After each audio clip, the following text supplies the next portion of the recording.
Hopefully you'll be able to identify with a lot of these habits, little habits that become irritating habits, and a new survey has found can grow and build so that they can drive couples apart. Right, we've got the psychotherapist Lucy Beresford taking your calls. And Lucy, we're going to begin with toilet seats, right? Who would have thought they could be so divisive? Let's go to Sarah. And Sarah, are you seriously thinking of leaving your other half because of the toilet seat? Hi, Eamon. Hi, Ruth. Hello, Sarah.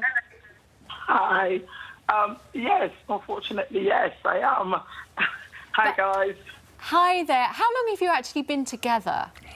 We've been together for the past 3 months, so it's a fairly new relationship.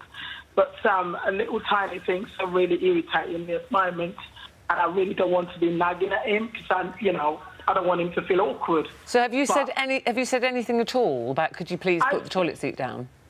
I've said something about the toilet seat, but I haven't said anything about the sink yet.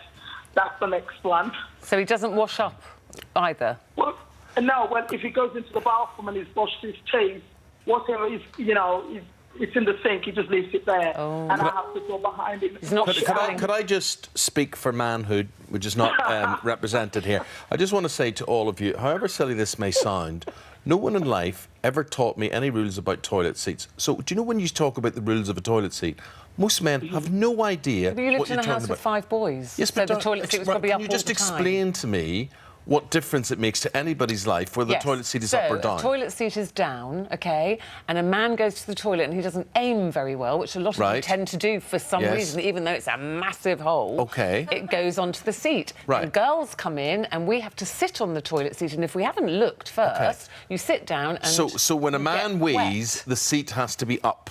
Yes, and then when he leaves it up. Then you put it down. And then you put it down. So the woman comes in and she gets a nice dry seat to sit on. I honestly think it's a lot of fuss about nothing. Surely if the aim wasn't good, you would dry it anyway. You would think it was a fuss about nothing if you had to sit on it. Well, really, like most men, I have no idea what the problem is, really. But right, Lucy. Yes, if you tinkle, then you need to kind of have a little bit of a wipe up. Yeah, I can understand that. But a lot of men don't wipe up afterwards. In an ideal world, you'd have the whole of the seat down so that you don't have the kind of unsightly basin just sitting there.